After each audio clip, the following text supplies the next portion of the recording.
ಜ್ಞಾನಾನಂದಮಯಂ ದೇವಂ ನಿರ್ಮಲಂ ಸ್ಫಟಿಕಾಕೃತಿಂ ಆಧಾರಂ ಸರ್ವವಿದ್ಯಾನಾಂ ಹಯಗ್ರೀವ ಉಪಾಸ್ಮಹೆ.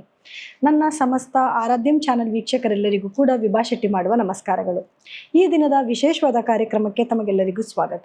ವಿಶೇಷವಾದ ಕಾರ್ಯಕ್ರಮ ಅಂತಂದರೆ ನೋಡಿ, ಜೂನ್ 2ನೇ ತಾರೀಕು ಗುರು ಬದಲಾವಣೆ ಆಗ್ತಾ ಇದೆ. ಅಂದರೆ ಮಿಥುನ ರಾಶಿಯಿಂದ ತನ್ನ ಉಚ್ಚ ರಾಶಿಯಾದ ಕಟಕ ರಾಶಿಗೆ ತನ್ನ ಪತನ ಬದಲಾಯಿಸ್ತಾ ಇದೆ. ಸೊ ಇದರಿಂದ ದ್ವಾದಶ ರಾಶಿಗಳ ಮೇಲೆ ಏನೆಲ್ಲ ಪರಿಣಾಮ ಬೀರ್ತಾ ಇದೆ ಅನ್ನೋದ್ರ ಬಗ್ಗೆ ನೋಡೋಣ, ತಿಳ್ಕೊಳ್ಳೋಣ ಬನ್ನಿ.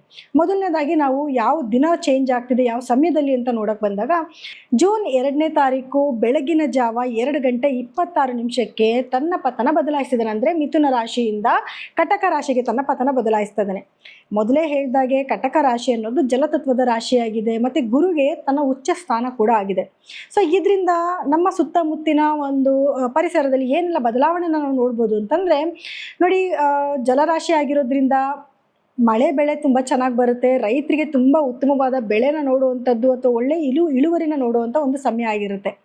ಜೊತೆಗೆ ಇನ್ನು ವಿದ್ಯಾಭ್ಯಾಸ ಅಂತ ನೋಡೋಕೆ ಬಂದಾಗ, ಗುರು ವಿದ್ಯಾಭ್ಯಾಸನ ಕೊಡೋದ್ರಲ್ಲಿ ನಾವು ಫಸ್ಟ್ ವಿದ್ಯಾಭ್ಯಾಸ ಅಂತ ನೋಡೋಕೆ ಹೋದಾಗೇ ಫಸ್ಟ್ ಗುರು ಮತ್ತು ಬುಧನ್ನೇ ನೋಡೋದು. ಸೊ ಹಾಗಾಗಿ ಉಚ್ಚಸ್ಥಾನದಲ್ಲಿ ಕೂತ್ಕೊಂಡಿರೋದ್ರಿಂದ ತುಂಬ ವಿದ್ಯಾಸಂಸ್ಥೆಗಳಲ್ಲಿ ಒಳ್ಳೆಯ ಹೆಸರನ್ನ ನೋಡಬಹುದು. ಅಂದರೆ ಮಕ್ಕಳು ಚೆನ್ನಾಗಿ ಓದ್ತಿದ್ದು ಒಳ್ಳೆಯ ಹೆಸರನ್ನ ತೊಗೊಂಡು ಬರುವಂಥದ್ದು, ಅಥವಾ ನಮ್ಮ ಎಜುಕೇಷನ್ ಡಿಪಾರ್ಟ್ಮೆಂಟಲ್ಲಿ ಬಹಳಷ್ಟು ಮುಂದುವರಿಯುವಂಥದ್ದು, ಅಥವಾ ಒಳ್ಳೆಯ ಹೊಸ ಸಂಸ್ಥೆಗಳು ಓಪನ್ ಆಗುವಂಥದ್ದು, ಈ ರೀತಿಯಾದ ಒಂದು ಶುಭ ಸುದ್ದಿಗಳನ್ನ ನಾವು ಕೇಳ್ಬೋದು. ಧರ್ಮ ಕಾರ್ಯಗಳು ಅಂದರೆ ಈಗ ದೇವಸ್ಥಾನ ಆಗಿರ್ಬೋದು, ಮಠ ಆಗಿರ್ಬೋದು, ಈ ವಿಚಾರಗಳಲ್ಲಿ ತುಂಬ ಎತ್ತರವಾದ ಸ್ಥಾನಕ್ಕೆ ಹೋಗ್ತಾರೆ. ಅಂತಂದರೆ ತುಂಬ ಪ್ರಸಿದ್ಧಿ ಹೊಂದುವಂಥದ್ದು, ಅಂದರೆ ಮಠಗಳಲ್ಲಿ ಒಳ್ಳೊಳ್ಳೆ ಕೆಲಸ ಕಾರ್ಯಗಳನ್ನ ಮಾಡುವಂಥದ್ದು, ಧರ್ಮ ಕಾರ್ಯಗಳನ್ನ ಮಾಡುವಂಥದ್ದು, ತುಂಬ ಜನಕ್ಕೆ ಅದರಿಂದ ಹೆಲ್ಪ್ಫುಲ್ ಆಗುವಂಥದ್ದು, ಈ ರೀತಿ ಎಲ್ಲ ಒಂದು ಬದಲಾವಣೆಗಳನ್ನ ನಾವು ಗುರುವಿನ ಬದಲಾವಣೆಯಿಂದ ನೋಡಬಹುದು. ಅದರಲ್ಲೂ ಗುರು 31/10/2026 ಕೂಡ ಅದೇ ಕಟಕ ರಾಶಿಯಲ್ಲಿ ತನ್ನ ಸಂಚಾರನ ಬೆಳೆಸ್ತಾನೆ. ಅದಾದಮೇಲೆ ಸಿಂಹರಾಶಿಗೆ ತನ್ನ ಪತನ ಬದಲಾಯಿಸ್ತಾನೆ. ಸೊ ಹಾಗಿದ್ರೆ ದ್ವಾದಶ ರಾಶಿಗಳ ಮೇಲೆ ಏನೆಲ್ಲ ಪರಿಣಾಮ ಬೀರ್ಬೋದು ಇದರಿಂದ ಅನ್ನೋದನ್ನ ನೋಡೋಣ ಬನ್ನಿ. ನಾನು ಆಗಲೇ ಸಮಯನ ಹೇಳಿದೆ, 2:26 2ನೇ ತಾರೀಕು ಜೂನ್ ತಿಂಗಳಲ್ಲಿ ಗುರು ತನ್ನ ಪತನ ಬದಲಾಯಿಸ್ತಾನೆ ಅಂತ. ಸೊ ಆ ಸಮಯಕ್ಕೆ ನಾವೊಂದು ಹಾರೋಸ್ಕೋಪ್ ಹಾಕಿ ನೋಡಿದಾಗ ಗ್ರಹಗಳ ಸ್ಥಾನಮಾನ ಹೇಗಿರುತ್ತೆ ಅಂತ ನೋಡಿದ್ರೆ ನೋಡಿ, ಮೊದಲನೇದಾಗಿ ಗುರು ಬಂದು ಕಟಕ ರಾಶಿನಲ್ಲಿ ಸ್ಥಿತನಾಗಿದ್ದರೆ, ಇನ್ನು ಬುಧ ಮತ್ತು ಶುಕ್ರರು ಮಿಥುನ ರಾಶಿನಲ್ಲಿ ಸ್ಥಿತನಾಗಿರ್ತಾರೆ. ಹಾಗೆ ಸೂರ್ಯಗ್ರಹ ವೃಷಭ ರಾಶಿನಲ್ಲಿ ಸ್ಥಿತನಾಗಿದ್ದರೆ, ಮೇಷ ರಾಶಿನಲ್ಲಿ ಕುಜ ಹಾಗೂ ಮೀನ ರಾಶಿನಲ್ಲಿ ಶುಕ್ರ ಗ್ರಹ ಸ್ಥಿತನಾಗಿರ್ತಾನೆ. ಹಾಗೂ ಶುಕ್ರನಲ್ಲಿ ಮೀನ ಲಗ್ನನೇ ನಮಗೆ ತಗೊತಾ ಇದೆ. ಚಂದ್ರ ಧನಸ್ಸು ರಾಶಿನಲ್ಲಿ ಸ್ಥಿತನಾಗಿದ್ದರೆ, ಕೇತು ಸಿಂಹ ರಾಶಿನಲ್ಲಿ ಸ್ಥಿತನಾಗಿರ್ತಾನೆ. ಹಾಗೂ ರಾಹು ಕುಂಭ ರಾಶಿನಲ್ಲಿ ಸ್ಥಿತನಾಗಿರ್ತಾನೆ. ನೋಡೋಣ ಇದ್ರ ಮೇಲೆ ಏನೆಲ್ಲ ಪರಿಣಾಮ ಬೀರುತ್ತೆ ಅನ್ನೋದನ್ನು ನೋಡೋಣ.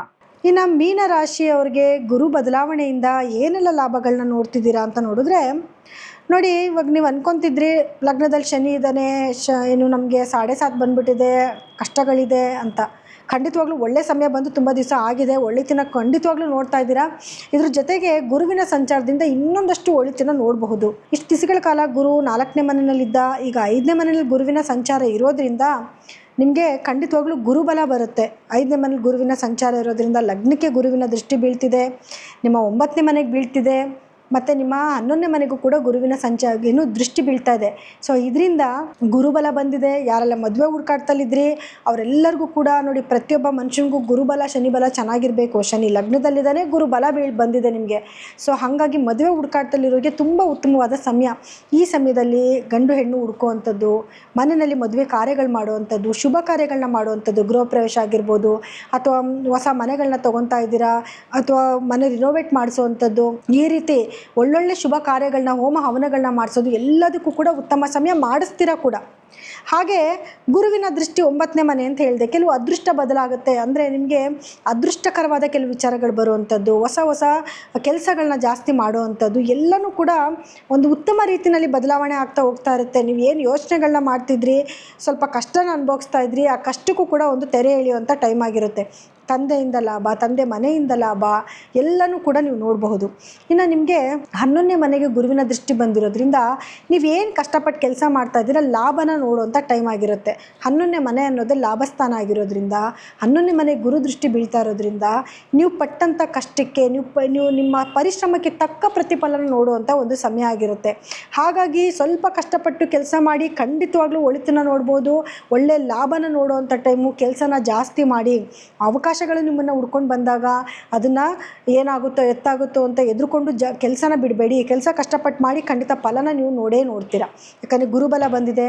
ನೀವೇನಾದರೂ ನ್ಯೂ ಸ್ಟಾರ್ಟಪ್ ಮಾಡಬೇಕು ಅನ್ನೋದಿದ್ರೆ ಖಂಡಿತವಾಗ್ಲೂ ಮಾಡಿ. ಕೆಲವರೆಲ್ಲ 7.5 ಇದೆ, ಏನು ಮಾಡಿದ್ರೆ ಏನಾಗುತ್ತೋ, ಏನು ನೆಗೆಟಿವಿಟಿ ಆಗುತ್ತೋ ಅನ್ನೋ ಯೋಚನೆಯಲ್ಲಿ ಇರ್ತೀರ. ಆ ರೀತಿ ಅದು ಯಾವುದೇ ನೆಗೆಟಿವಿಟಿ ಇರೋದಿಲ್ಲ.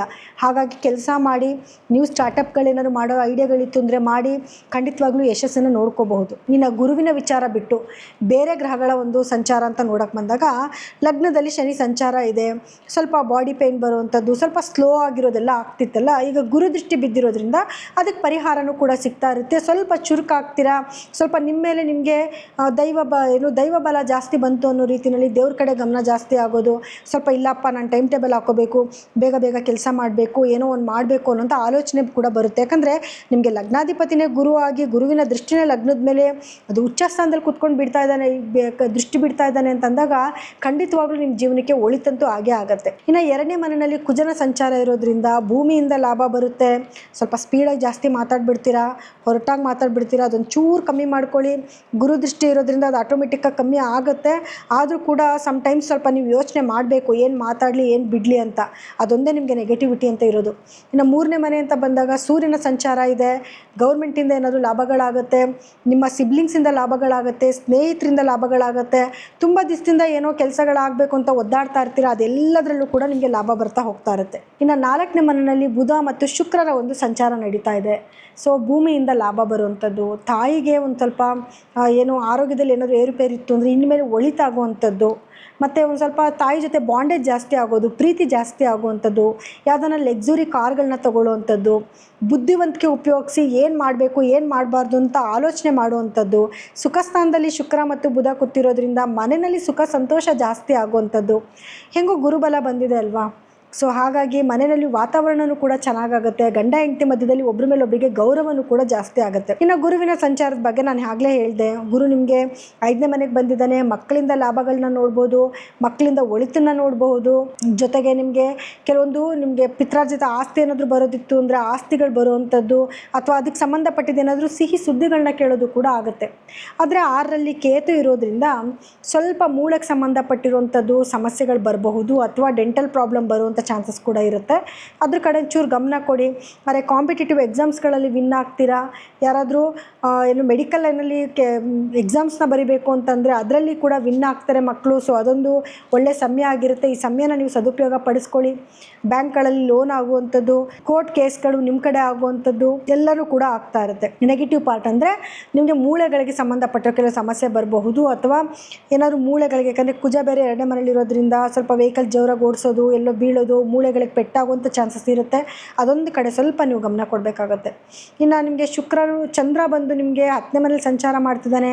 ನೀವೇನಾದರೂ ಹೋಟೆಲ್ ಉದ್ಯಮಿಗಳಾಗಿದ್ದರೆ, ವಾಟರ್ ರಿಲೇಟೆಡ್ ವರ್ಕ್ ಮಾಡ್ತಾ ಇದ್ದರೆ ಅದರಲ್ಲಿ ನಿಮಗೆ ಖಂಡಿತವಾಗ್ಲೂ ಸಕ್ಸಸ್ ತಂದು ಕೊಡ್ತಾರೆ. ಟ್ರಾವೆಲ್ ಬಿಸ್ನೆಸ್ ಮಾಡ್ತಿದ್ರು ಅದರಲ್ಲೂ ಕೂಡ ನಿಮಗೆ ಯಶಸ್ಸನ್ನು ತೊಗೊಂಬಂದು ಕೊಡ್ತಾರೆ.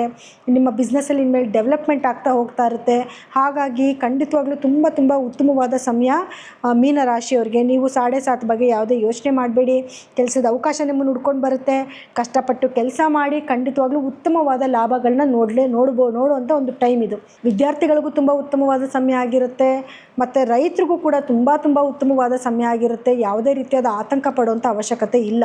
ಸ್ವಲ್ಪ ರಾಹು 12ರಲ್ಲಿ ಇರೋದ್ರಿಂದ ಖರ್ಚು ಜಾಸ್ತಿ ಆಗ್ತಾ ಇರುತ್ತೆ. ಆರೋಗ್ಯದಲ್ಲಿ ಸಣ್ಣ ಪುಟ್ಟ ಏರುಪೇರುಗಳನ್ನ ನೋಡಬಹುದು. ಕೆಲವು ಪರಿಹಾರಗಳೇನು ಮಾಡ್ಕೋಬೇಕು ಅಂತಂದರೆ ನೋಡಿ, ಮೊದಲನೇದಾಗಿ ದುರ್ಗಾದೇವಿ ಆರಾಧನೆ ಜಾಸ್ತಿ ಮಾಡಿ. ಅಂದರೆ ಪ್ರತಿದಿನ ಓಂ ದುಂ ದುರ್ಗಾಯೈ ನಮಃ ಅನ್ನುವಂಥ ಮಂತ್ರನ ಕೊನೆ ಪಕ್ಷ 3 ಬಾರಿನೋ 5 ಬಾರಿನಾದರೂ ಪ್ರತಿದಿನ ಹೇಳ್ಕೊಳ್ಳಿ. ಅದು ಒಂದು ಸ್ವಲ್ಪ ನಿಮಗೆ ಕೆಲವೊಂದು ಆಗೋ ನೆಗೆಟಿವಿಟಿನ ತಪ್ಪಿಸುತ್ತೆ. ಜೊತೆಗೆ ನಿಮಗೆ ಗುರುವಿನ ಒಂದು ಸಂಚಾರದಿಂದ ಒಳ್ಳೆ ಲಾಭನ ನೋಡ್ತಿದ್ದೀರಾ. ಪ್ರತಿದಿನ ಗುರುಗಳ ದೇವಸ್ಥಾನಕ್ಕೆ ಹೋಗಿ ಗುರುಗಳ ಆರಾಧನೆ ಮಾಡಿ. ಮನೇಲಿ ಕಡಲೆಕಾಳನ್ನ ಜಾಸ್ತಿ ಸ್ಟಾಕ್ ಇಟ್ಕೊಳ್ಳಿ. ಮನೆಯಲ್ಲಿ ಅದನ್ನು ನೀವು ಕನ್ಸ್ಯೂಮ್ ಮಾಡಿ. ಪ್ರತಿ ಗುರುವಾರದ ದಿವಸ ಅದನ್ನು ತೊಗೊಳ್ಳಿ. ಮನೆಯಲ್ಲಿ ಕಡಲೆಕಾಳಿಂದ ಮಾಡಿರೋ ಯಾವುದಾದ್ರೂ ಖಾದ್ಯಗಳನ್ನ ಮಾಡಿಕೊಂಡು ಮನೆಯಲ್ಲಿ ಅದನ್ನು ನೀವು ಸೇವನೆ ಮಾಡೋದು ಕೂಡ ಉತ್ತಮ ಫಲಗಳನ್ನ ಖಂಡಿತವಾಗ್ಲೂ ಕೊಡುತ್ತೆ. ಗುರುಗಳಿಗೆ, ನಿಮ್ಮ ಗುರುಗಳು ಯಾರಾದರೂ ಇದ್ರಂದರೆ ಅವ್ರ ಸೇವೆನ ಜಾಸ್ತಿ ಮಾಡಿ. ಅದು ಇನ್ನಷ್ಟು ಮತ್ತಷ್ಟು ನಿಮಗೆ ಶಕ್ತಿನ ಜಾಸ್ತಿ ಕೊಡುತ್ತೆ. ಜೊತೆಗೆ ಪ್ರತಿದಿನ ಗಣಪತಿ ಧ್ಯಾನನೂ ಕೂಡ ನೀವು ಮಾಡಬೇಕಾಗತ್ತೆ. ಓಂ ಗಂ ಗಣಪತಿಯೇ ನಮಃ ಅನ್ನುವಂಥ ಮಂತ್ರನ ಪ್ರತಿದಿನ 21 ಬಾರಿ ಹೇಳ್ಕೊಳ್ಳಿ. ಅದು ಕೂಡ ನಿಮ್ಗೆ ಏನಾದರೂ ಸಣ್ಣ ಪುಟ್ಟ ನೆಗೆಟಿವಿಟಿ ಆಗ್ತಿದ್ರು ಕೂಡ ಅದನ್ನು ಖಂಡಿತವಾಗ್ಲೂ ತಡೆಯುತ್ತೆ. ನೋಡಿ, ಗುರುವಿನ ಸಂಚಾರದಿಂದ 12 ರಾಶಿಗಳಿಗೂ ಕೂಡ ಏನೆಲ್ಲ ಫಲಾನುಫಲಗಳಾಗುತ್ತೆ ಅನ್ನೋದನ್ನ ನಾನು ಹೇಳಿದೆ. ಕೆಲವರಿಗೆ ಒಳಿತು ಇದೆ, ಕೆಲವರಿಗೆ ಸಣ್ಣ ಪುಟ್ಟ ಕೆಡುಕು ಕೂಡ ಇದೆ. ಆದರೆ ಆದಷ್ಟು ಕೂಡ ಎಲ್ಲರಿಗೂ ಒಳ್ಳೆಯದೇ ಆಗ್ತಾ ಇದೆ. ಗುರುವಿನ ಅನುಗ್ರಹ ಇನ್ನೂ ಜಾಸ್ತಿ ಆಗಬೇಕು ಅಂತಂದರೆ ನಾನು ಹೇಳುವಂಥ ಮಂತ್ರನ ಪ್ರತಿದಿನವೂ ಕೂಡ ಅಟ್ಲೀಸ್ಟ್ 1 ಸತಿನಾದರೂ ಹೇಳ್ಕೊಳ್ಳಿ. 5 ಸತಿ ಹೇಳಿದ್ರೆ ಉತ್ತಮವಾದ ಫಲಗಳನ್ನ ನೋಡ್ಬೋದು. ಕೊನೆ ಪಕ್ಷ 1 ಬಾರಿನಾದರೂ ಹೇಳ್ಕೊಳ್ಳಿ. ಆ ಮಂತ್ರ ಹೀಗಿರುತ್ತೆ: ಗುರುವೇ ಸರ್ವ ಲೋಕಾನಾಂ ಭಿಷಜೇ ಭವ ರೋಗಿಣಾಂ ನಿಧಯೇ ಸರ್ವ ವಿದ್ಯಾನಾಂ ಶ್ರೀ ದಕ್ಷಿಣಮೂರ್ತೆಯೇ ನಮಃ ಅನ್ನೋಂಥ ಮಂತ್ರನ ಪ್ರತಿದಿನ 5 ಸತಿ ಹೇಳ್ಕೊಳ್ಳಿ, ಅಥವಾ 1 ಸತಿನಾದರೂ ಹೇಳ್ಕೊಳ್ಳಿ ಸಾಕು. ಅದು ಖಂಡಿತವಾಗ್ಲೂ ನಿಮಗೆ ಒಳ್ಳೆ ಫಲಗಳನ್ನ ಕೊಡುತ್ತೆ. ಇದ್ರ ಜೊತೆಗೆ ಏನು ಅಂತಂದರೆ, ನಿಮ್ಮ ವೈಯಕ್ತಿಕ ಜಾತಕನ ಒಮ್ಮೆ ಪರಿಶೀಲನೆ ಮಾಡಿಸ್ಕೊಳ್ಳಿ. ಯಾಕಂದರೆ ಅಲ್ಲಿ ಗುರುವಿನ ಸ್ಥಾನಮಾನ ಆಗಿರ್ಬೋದು, ಅಥವಾ ನಿಮಗೆ ನಡೀತಿರುವಂಥ ದಶಭುಕ್ತಿ ಆಗಿರ್ಬೋದು, ಇದ್ರ ಮೇಲೆ ಫಲಗಳಲ್ಲಿ ಕೆಲವು ವ್ಯತ್ಯಾಸಗಳನ್ನು ಕೂಡ ನೀವು ನೋಡಬೇಕಾಗಿ ಬರುತ್ತೆ. ಸೊ ಹಾಗಾಗಿ ನಿಮ್ಮ ಜಾತಕನ ಒಮ್ಮೆ ಪರಿಶೀಲನೆ ಮಾಡಿಸ್ಕೊಳ್ಳಿ. ನಮ್ಮಲ್ಲಿ ಏನಾದರೂ ನೀವು ಜಾತಕನ ತೋರಿಸ್ಕೊಬೇಕು ಅಂತಂದರೆ ಖಂಡಿತವಾಗ್ಲೂ ಕೆಳಗಡೆ ಸ್ಕ್ರೋಲ್ ಆಗ್ತಿರುವಂಥ ನಮ್ಮ ನಂಬರ್ಗೆ ನೀವು ಕರೆ ಮಾಡಬಹುದು. ಇನ್ನು ಕಾರ್ಯಕ್ರಮ ಮುಗಿಸುವಂಥ ಸಮಯ ಇದಾಗಿದೆ. ಸೊ ಎಲ್ಲರಿಗೂ ಕೂಡ ನನ್ನ ಧನ್ಯವಾದಗಳು.